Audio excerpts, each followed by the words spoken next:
আসসালামু আলাইকুম রহমতুল্লাহ।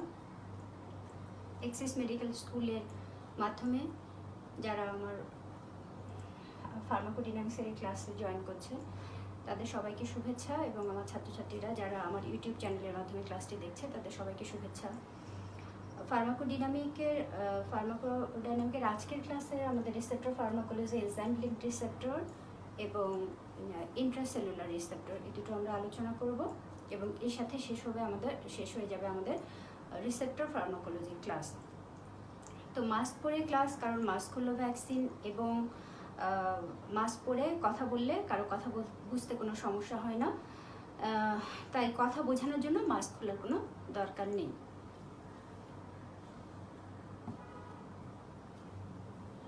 এখন আমরা আজকে ক্লাসের ইম্পর্টেন্ট পয়েন্টগুলো একটু আলোচনা করি।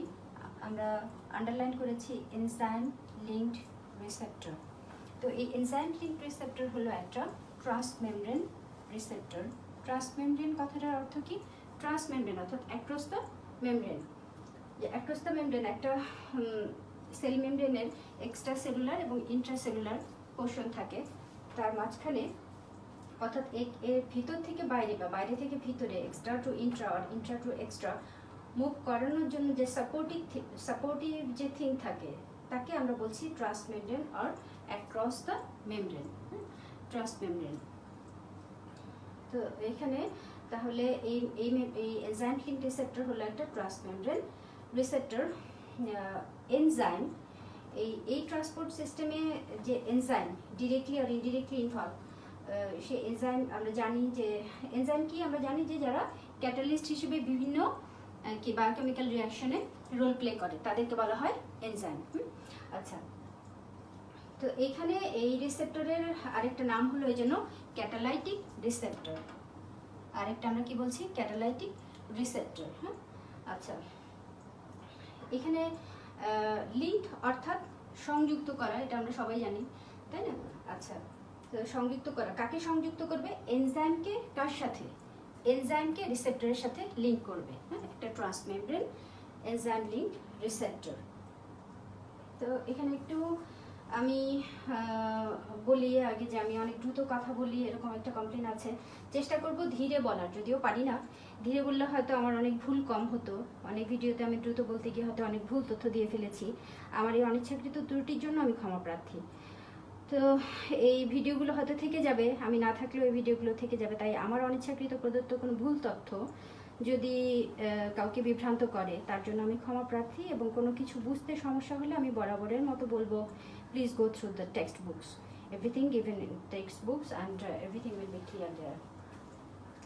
তো রিসেপ্টর কি আমরা প্রিভিয়াস ক্লাস থেকে জানি যে রিসেপ্টর কি একটা আইডেন্টিফাইং ম্যাক্রোমলিকিউল, সিগন্যাল মলিকিউলকে রিকগনাইজ করে করেসপন্ডিং রিসেপ্টরের সাথে বাইন্ড করিয়ে কি তৈরি করবে? একটা ড্রাগ রিসেপ্টর কমপ্লেক্স, তাই না? তো যে ড্রাগ রিসেপ্টর কমপ্লেক্স তৈরি হওয়ার ফলেই দেন we only get the response after binding of drug with the receptor and forming a drug receptor complex. আচ্ছা, তাহলে একসাথে যদি ট্রান্সমেমব্রেন এনজাইম লিঙ্কড রিসেপ্টরকে অ্যাক্রস দ্য মেমব্রেন দেখা যায়, যার একটি অংশ সাইটোসেলে থাকে, দ্যাট ইজ এনজাইমেটিক ডোমেইন আর ফাংশনাল ডোমেইন আর ক্যাটালাইটিক ডোমেইন যেটাকে আমরা বলি। হ্যাঁ, আচ্ছা, এর একটা অংশ থাকে ভিতরে যার সাথে এনজাইম কি থাকে? লিঙ্কড থাকে। এই এনজাইমের জন্যই পরবর্তীতে যে কনফর্মেশনাল চেঞ্জগুলো হবে, ফসফোরাইলেশন হবে অথবা অটোফসফোরাইলেশন হবে, এবং এর মাধ্যমেই সেই রিসেপ্টরের অ্যাকশন শো করবে। আচ্ছা, এর আরেকটা নাম কি? আরটিকে। আমি এখানে কি লিখেছি? আরটিকে। তাহলে একটা বললাম ক্যাটালাইটিক রিসেপ্টর, তাই না? এটাকে আমরা বলছি। আবার আরেকটা নাম কি লিখেছি? আরটিকে। আচ্ছা, এই রিসেপ্টরে প্রোটিন বা এনজাইমের একটা ইম্পর্টেন্ট রোল আছে। বিভিন্ন রকমের এনজাইম লিঙ্কড রিসেপ্টর আছে। হ্যাঁ, the most widely recognised is RTK. They're particularly important because they regulate the cell growth, differentiation, survival. এই এনজাইমটা হলো কাইনেজ। এটা বোঝানোর জন্য এই যে আরটিকে বা এই টোটাল এই চক অ্যান্ড টক মেথড অর্থাৎ এই ভিডিওটার পরেই আমরা একটা খান একাডেমি ভিডিও সংযুক্ত করেছি। সেখানে একটু আমরা ডিটেলসে জানবো। হ্যাঁ, এই চক অ্যান্ড টক মেথডের পরে সেই ভিডিওটি আমরা দেখব। এখন কিছু ইম্পর্টেন্ট পয়েন্ট আমরা আলোচনা করব, যেগুলো পয়েন্ট আকারে লিখেছি, এগুলো বইয়েই প্যারাগ্রাফ আকারে আছে। তো এখানে আলোচনার সুবিধার্থে সেগুলোকে পয়েন্ট পয়েন্ট করে নিয়েছি বা একটা একটা করে লাইন আমরা আলোচনা করব। তো প্রথমেই লিখেছি কি, utilized by peptide hormone. Peptide hormone, insulin, epidermal growth factor. আচ্ছা, তাহলে এই যে enzyme linked receptor that is utilized by কি পেপটাইড হরমোন বিভিন্ন এন্ডোজেনাস এবং এক্সোজেনাস সাবস্টেন্স বিভিন্ন রিসেপ্টরকে ইউটিলাইজ করে। Acetylcholine, nicotinic receptor, GABA chloride channel. এখানে দেখছি যে হরমোন যেমন peptide hormone, glucagon, insulin, epidermal growth factor, তাদের অ্যাকশন শো করার জন্য এনজাইম লিঙ্কড রিসেপ্টরকে তারা ফলো করে। তারপরে কি লিখেছি, they have large intracellular ligand binding domain. Large intracellular ligand binding domain, intracellular. আচ্ছা, তো যেমন এই ছবিটাতে দেখতে পাচ্ছি আর কি, এক্সট্রাসেলুলার যে ডোমেন আছে, যে বইয়ে আমরা দেখলে দেখবো যে এটা একটা ট্রান্সমেমব্রেন অর্থাৎ একটা অংশ সেলের বাইরে, এবং সেলের বাইরে যে ডোমেন সেটাও লম্বা, এবং এখানে থাকে লিগ্যান্ড বাইন্ডিং সাইট। ছবিতে যেমন দেখা যাচ্ছে যে কি, এটা যদি সেল মেমব্রেন হয় তাহলে এটা একটা ট্রান্সমেমব্রেন, আগে বললাম অ্যাক্রস দ্য মেমব্রেন, এটা একটা extracellular site, this is the intracellular site. Extracellular সাইটে আছে কি, হরমোন বাইন্ডিং সাইট আর ডোমেন বাইন্ডিং সাইট, আর ইন্ট্রাসেলুলার অংশে ক্যাটালাইটিক সাইট। আচ্ছা, সাইটোসোলিক সাইট। হ্যাঁ, this is the catalytic site, this is the enzymatic site, যেখানে এনজাইম অ্যাক্টিভিটি আমরা পাবো। হ্যাঁ, এখন কি অবস্থায় আছে রিসেপ্টরটা? ইনঅ্যাক্টিভ অবস্থায় আছে। হ্যাঁ, আচ্ছা, তো এই আসলে ডায়াগ্রাম দিয়ে আমি ভালো ছবি আঁকি না, চেষ্টা করেছি আর কি একটা ডায়াগ্রাম দিয়ে বোঝানোর, তাহলে থিওরি ভালো বোঝা যায়। এক্সট্রাসেলুলার পোর্শনে দেখতে পাচ্ছি যে লিগ্যান্ড বা হরমোন বাইন্ডিং ডোমেইন, এখানে এসে আমাদের পেপটাইড হরমোন বাইন্ড করবে। আর পরের পয়েন্ট আমরা কি লিখেছি, যে এদের কি থাকবে, helical single transmembrane helical peptide chain at the intracellular subunit। তাহলে ইন্ট্রাসেলুলার সাবইউনিটে এটা হেলিকাল পেপটাইড চেইন থাকবে। হ্যাঁ, আচ্ছা, যে একটা স্ট্রাকচারে একটা এটা মানে এটা যেহেতু এরা কি এক টুগেদার, এরা অলওয়েজ ইন পেয়ার থাকে, always in pair. Enzyme linked রিসেপ্টরের একটা ক্রাইটেরিয়া যে they remain always in pair.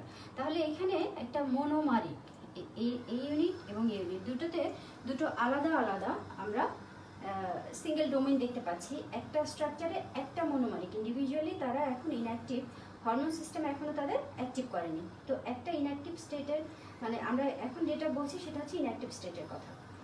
আরটিকে আমরা বললাম যে রিমেইনস ইন পেয়ার্স, এরা অ্যাক্টস ইন পেয়ার। আচ্ছা, তো এর নিচে আমরা আরেকটা দেখতে পাচ্ছি যে যখন অ্যাক্টিভ হবে তখন কি হবে। হ্যাঁ, নিচের যে ছবিটা দ্যাট ইজ দ্য, তখন কি পেপটাইড হরমোন বাইন্ড করেছে, তখন কি হবে একটু পরে আমরা বলছি যে আমরা বলছি যে they act together, they remain together and act together. তাহলে যখন অ্যাক্টিভ হবে they come together and act together. তাহলে পরের পয়েন্টটাতে আমরা বলছি কি, যেটা ইম্পর্টেন্ট, যে কি enzyme at catalytic and that is the protein kinase. কি বলছি আমরা? প্রোটিন কাইনেস, তাকে আমরা বলি প্রোটিন কাইনেস। আচ্ছা, ক্যাটালাইটিক এন্ডে যে এনজাইম তার নাম হলো প্রোটিন কাইনেস। আচ্ছা, তো এই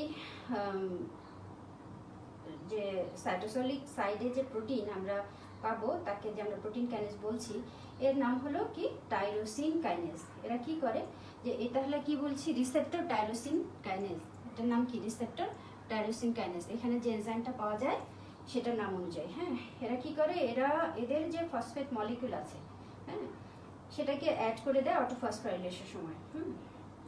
আচ্ছা, তারপর আমরা বলেছি যে binding of ligand result in autophosphorylation of domain. যখনই একটা লাইগ্যান্ড বাইন্ড করবে তখনই কি হবে, অটোফসফোরাইলেশন কার, অফ দিস ডোমেইন।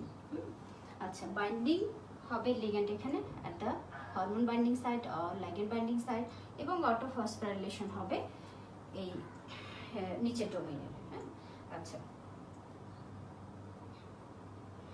যে উপরের ছবিতে যে হরমোন বাইন্ডিং সাইট সেটা আনঅকুপাইড যখন ছিল, তাই কোনো রেসপন্স সেখানে আমরা দেখছি না। হ্যাঁ, যখনই কোনো হরমোন, পেপটাইড হরমোন যেমন ইনসুলিন, সোমাটোস্ট্যাটিন, ইপিডার্মাল গ্রোথ ফ্যাক্টর, এরা বাইন্ড করবে তখন একটা কনফর্মেশনাল চেঞ্জ হবে। কি হবে সেই চেঞ্জটা, উপরে যে ক্যাটালাইটিক সাইট, যেখানে ক্যাটালাইটিক রিয়াকশন হবে, সেই সাইটগুলো আলাদা। এই ক্যাটালাইটিক সাইটগুলো ছিল আলাদা, এই ছবিটা, এটা ইনঅ্যাক্টিভ। এটা এখন আমরা বলছি যে যখনই হরমোন বাইন্ড করবে, এই যে পেপটাইড হরমোন যখন বাইন্ড করেছে, তখন তারা কি করবে, কাছাকাছি আসা শুরু করবে। হ্যাঁ, আচ্ছা, তো প্রথমে এই সাইটগুলো আলাদা ছিল, তারপরে এগুলো হরমোন বাইন্ড করার সাথে সাথে কাছাকাছি আসা শুরু করবে। এদের মনোমারিক যে কন্ডিশন ছিল সেটা থাকবে না। এই যে আর্টিকের মনোমারিক যে কন্ডিশন ছিল সেটা এখন আর থাকবে না। হ্যাঁ, আচ্ছা, কি হবে, স্ট্রাকচারাল চেঞ্জ হবে। কনফর্মেশনাল চেঞ্জের ফলে হয়ে যাবে একটা dimer. We call the cross link dimer, dimer. হ্যাঁ, আচ্ছা, কিভাবে এদের পেপটাইডেশন হবে, অটোফসফোরাইলেশন হবে, এর ফলে যে পেপটাইড বন্ড তৈরি হবে বাই অ্যাডিশন অফ ফসফেট, তখন দুইটা একসাথে হয়ে যাবে। যখনই অটোফসফোরাইলেশন হবে, এই অটোফসফোরাইলেশন, নেক্সট পয়েন্ট আমরা লিখেছি, autophosphorylation trigger or increase the phosphorylation of intracellular protein. ঠিক আছে, এখানে ইন্ট্রাসেলুলার প্রোটিন আমি আঁকি নাই, ওই যে ভিডিওর কথা বললাম খান একাডেমির, সেখানে আমি একটু ডিটেলসে বলেছি। তো অটোফসফোরাইলেশন কি করবে, বলছি যে আমরা ফসফোরাইলেশন প্রসেসকে সে ট্রিগারটা ইনক্রিজ করবে। যখন ইন্টারসেলুলার প্রোটিনের ফসফোরাইলেশন হবে, ছবিতে যেমন আমরা দেখতে পাচ্ছি, তখন আমরা ক্যারেক্টারিস্টিক রেসপন্স পাবো, অর্থাৎ কি ধরনের স্ট্রাকচারাল অ্যাক্টিভিটি চেঞ্জ হলো, accordingly will get the response. আচ্ছা, তাহলে আমরা এই যেটা বইয়ে আমাদের প্যারাগ্রাফ আকারে দেওয়া আছে সেটা আমরা একটু পয়েন্ট পয়েন্ট করে আলোচনা করার চেষ্টা করলাম, এই স্টেপগুলো। আর এখানে দুটো, একটা ইনঅ্যাক্টিভ স্টেটে এনজাইম লিঙ্ক রিসেপ্টরকে দেখলাম, এবং অ্যাক্টিভ হলে পরে কি চেঞ্জ হবে সেটা দেখলাম। Now will get the response. তাহলে এগুলোকে আমরা একটু ফ্লো চার্ট আকারে দেখে নিই।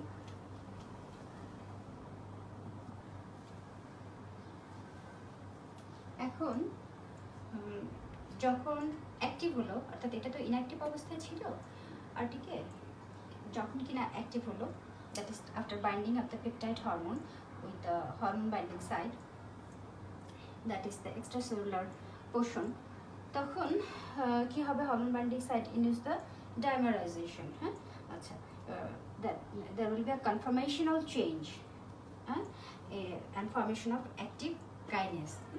আচ্ছা, then autophosphorylate the tyrosine kinase, the increased affinity for substrate protein, and then phosphorylation, and we get ultimately the response. কি রেসপন্স সেটা পাবো, either metabolism or cell growth.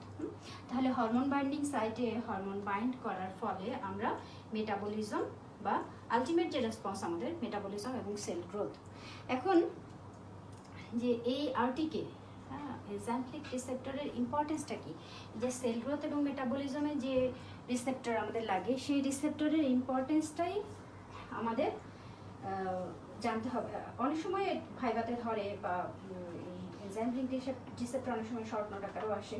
তো আমাদের যেটা, যে এই রিসেপ্টরের ইম্পর্টেন্সটা হলো যে অ্যান্টি ক্যান্সার ড্রাগ যতগুলো আছে তাদের মানে বেশিরভাগ অ্যান্টি ক্যান্সার ড্রাগেরই তাদের টার্গেট হলো এই রিসেপ্টর, মানে আরটিকে, enzyme link receptor inhibition of আরটিকে used in targeted anti cancer drug. তো এখন আমরা এনজাইম লিঙ্ক রিসেপ্টর জানলাম। আমরা ইন্ট্রাসেলুলার রিসেপ্টর জানার আগে খান একাডেমির ভিডিওটি দেখে নিব।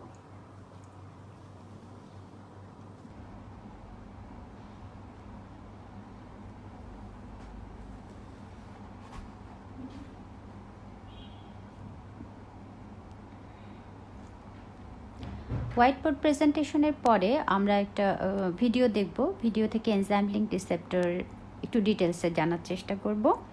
এই ভিডিওটি নেওয়া হয়েছে খান একাডেমি থেকে। তো এনজাইম লিঙ্ক রিসেপ্টর আমরা জানব যে এনজাইম লিঙ্ক রিসেপ্টর হলো অন্যান্য সেল মেমব্রেন রিসেপ্টরের মতোই এরা সিগন্যাল এনভায়রনমেন্ট থেকে নিয়ে আর পরে কী করে, সেলকে ইনস্ট্রাকশন দেয় টু ডু সার্টেন থিংস। যেগুলো এনজাইম লিঙ্ক রিসেপ্টর আছে তার বেশিরভাগই হলো ট্রান্সমেমব্রেন প্রোটিন। তারা হলো ট্রান্সমেমব্রেন প্রোটিন, কিন্তু এদের একটা এই এনজাইম লিঙ্ক রিসেপ্টর হলো unique. In addition to receiving signal from chemical messenger, they also function as enzymes. Binding of a signaling molecule activates the receptor's enzymatic activity. Enzymes are substances in our body. আমরা জানি কাকে বলে enzyme, সেই substance যারা কিনা catalyst হিসেবে কাজ করে, which can speed up of a particular biochemical reaction. So enzymatic receptor are also called catalytic receptors.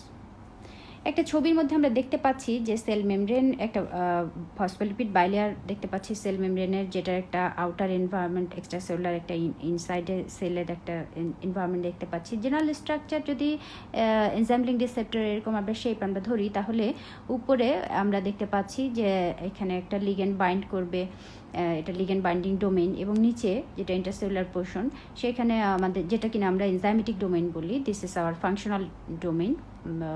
This is the part for which the enzyme link receptor can act as an enzyme. এখন যখন কিনা ligand appear করবে bind in, so the extracellular site can bind the ligand which can instruct the intercellular site to act, which is an enzyme. When we have a ligand up here, what is bind in, so extracellular site can bind a ligand which will cause the intercellular site to act as an enzyme. Though there are many different types of enzyme link receptor, the most widely recognized and most commonly enzyme link receptors are called receptor tyrosine kinase. They are particularly important because কি করে তারা, regulate the cell growth, differentiation and survival. They can combine and respond ligands such as growth factor. They are also called RTKs in a short. Structure and function of RTKs are বলা হচ্ছে যে really এটা একটা mystery. এদের নাম কেন এরকম RTKs, কারণ তারা unique because they have enzyme.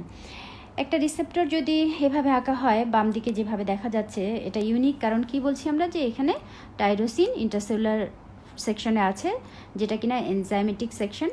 R kinase কি, কাইনেজ মানে হচ্ছে কাইনেজ একটা জেনারেল টার্ম যদি বলি আমরা, তাহলে কাইনেজ মানে হলো for something that has the ability to transfer phosphorus molecule usually from high energy substance molecule like ATP.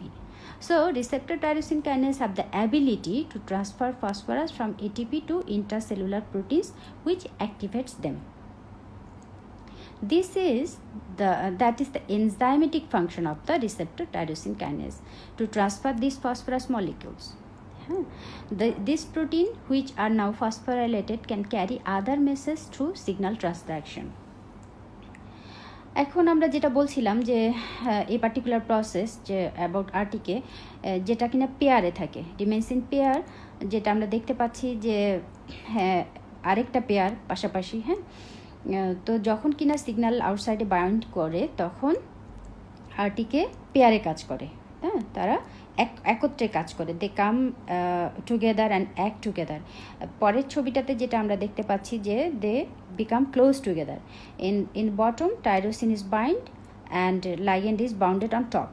When a signaling molecule bind to RTK, the cause of neighboring RTK to associate with each other, forming we call cross-linked dimer.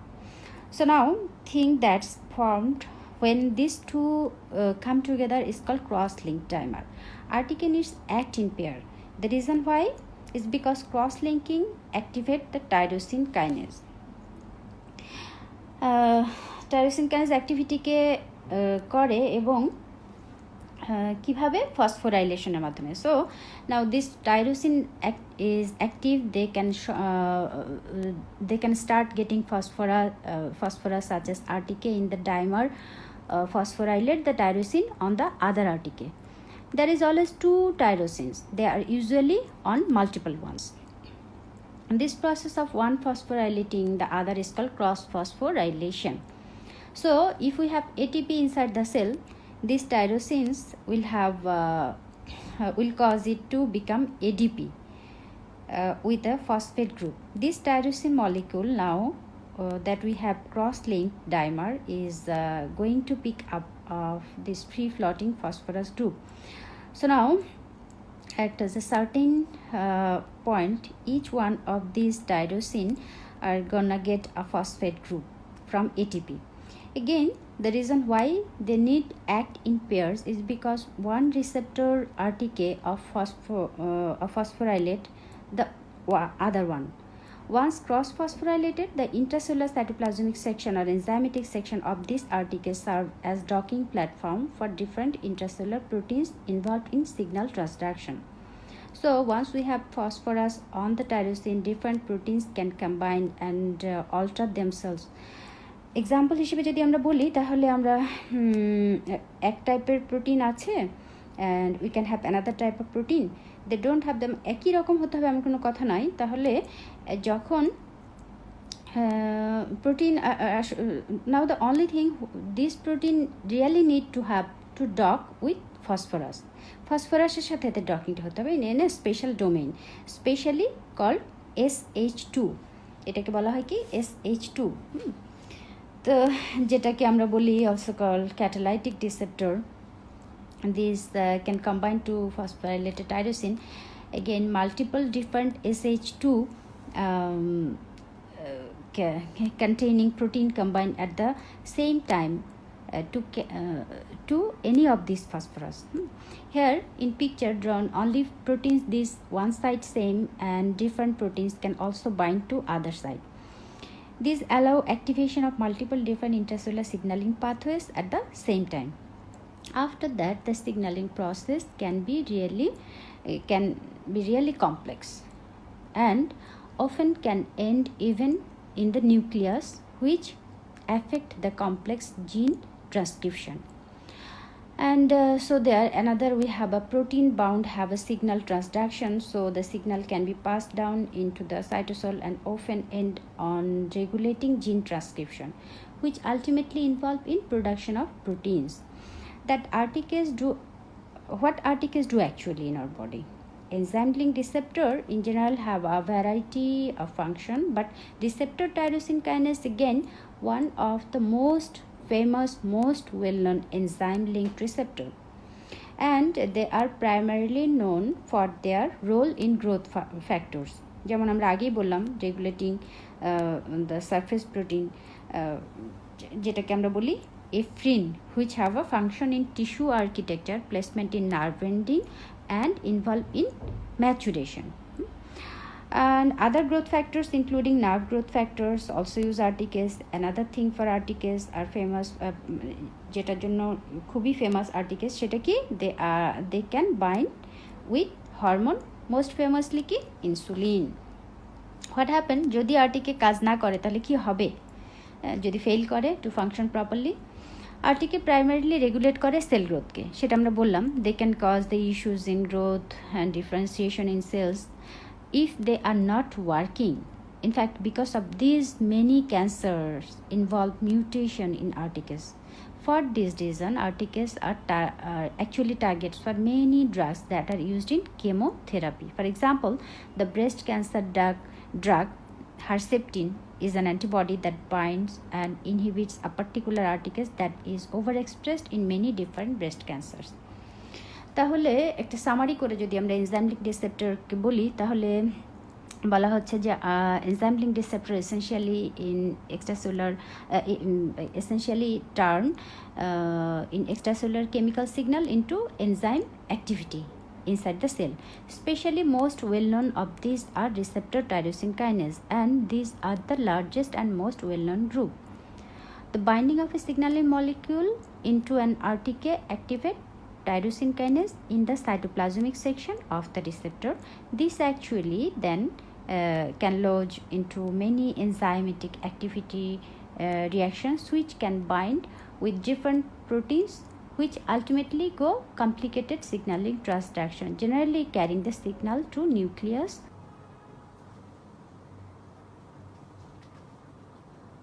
Now the intracellular receptor for the lipid soluble agents. এটা যদি cell membrane হয়ে থাকে extracellular, this is intracellular, তাহলে যে agent lipid soluble that can cross the cell membrane, so the intracellular receptors are for the lipid soluble agents. আমরা এখানে glucocorticoid নিয়ে আলোচনা করছি। গ্লুকোকর্টিকয়েড যখন কিনা এটা সেল মেমব্রেন ক্রস করে by to the intracellular receptor, receptor এটা হতে পারে কোথায়, আমরা যখনই বলছি ইন্ট্রাসেলুলার দ্যাট ইজ সাইটোসোলে, receptor থাকতে পারে either in the cytoplasm or within the nucleus. We are discussing about the glucocorticoid.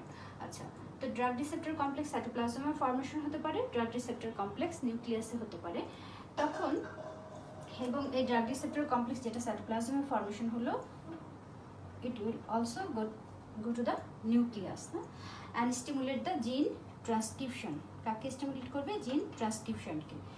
তাহলে কি হবে? জিন ট্রান্সক্রিপশন যখন স্টিমুলেটেড হচ্ছে, new protein synthesis will take place and we will get the effect of the drug. এখানে আমরা ডায়াগ্রামে বোঝানোর চেষ্টা করেছি।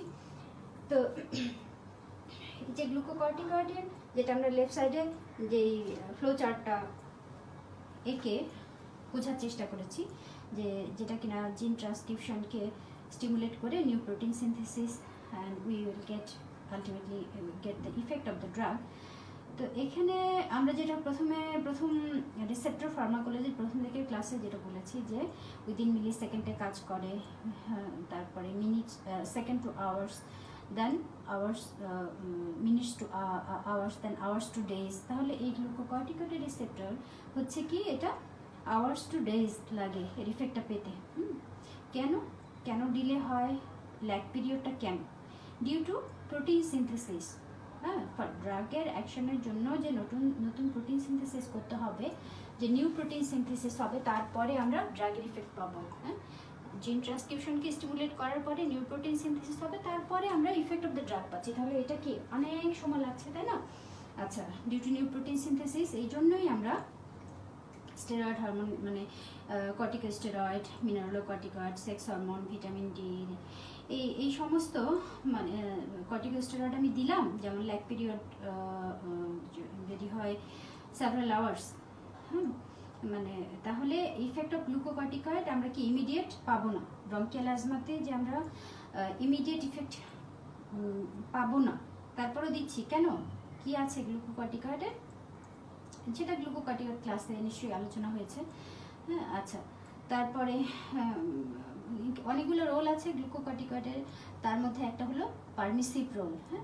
আচ্ছা, যাই হোক, তো যে গ্লুকোকর্টিকয়েডের এইটা একটা কোয়েশ্চেন, ভাইভা কোয়েশ্চেন অনেক সময় জিজ্ঞেস করা হয় যে এই যে রিসেপ্টর, এটার আমরা ইফেক্ট কতক্ষণে পাই। আওয়ার্স টু ডেজ যদি লাগে, তাহলে গ্লুকোকর্টিকয়েড আমি ব্রঙ্কিয়াল অ্যাজমাতে দিচ্ছি, তাহলে তো সাথে সাথে কাজ করবে না। তাহলে এর কোন ইফেক্টের জন্য আমরা সাথে সাথে কাজ পাওয়ার আশায় গ্লুকোকর্টিকয়েড দিচ্ছি, that is the permissive role. তারপরে ধরো যে এটা আমরা দিলাম, তো persisting effect due to the slow turnover, তা এই রিসেপ্টর থেকে স্লো টার্নওভার হবে, সেখানেও আওয়ার্স টু ডেজ টাইম লাগবে।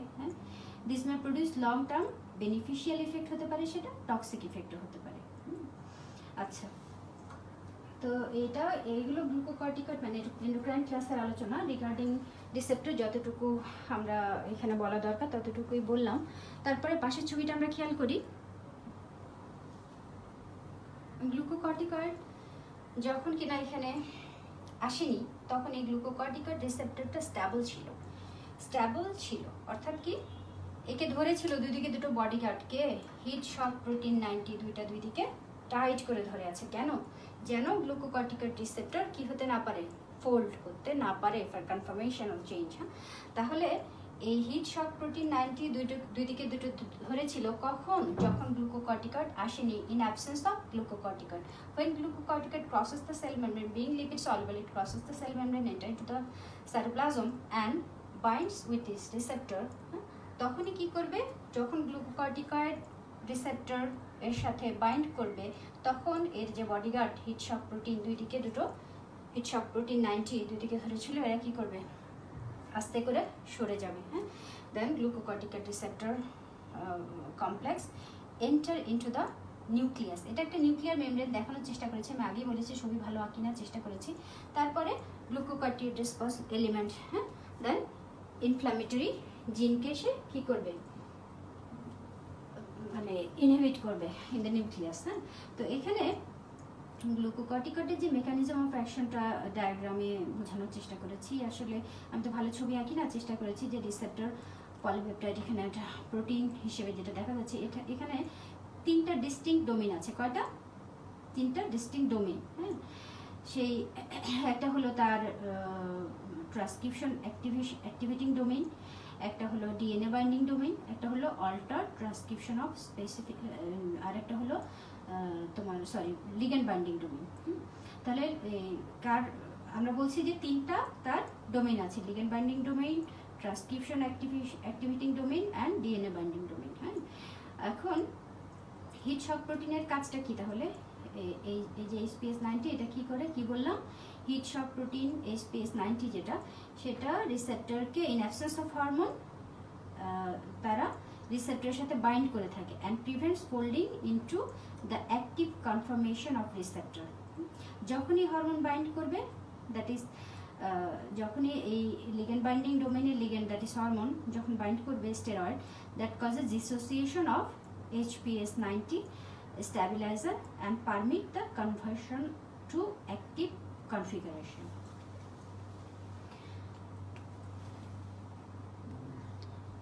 তো এই ছিল এই পর্যন্ত আমাদের ক্লাস। তো আমরা এরপরে যে আমাদের রিসেপ্টরের বাকি আলোচনাগুলো ছোট্ট একটা ভিডিওর মাধ্যমে শুরু থেকে এই চার ধরনের টাইপের আমরা একটা ছোট ভিডিও দেখে নিব এবং এর মাধ্যমে আমাদের ক্লাস শেষ হয়ে যাবে।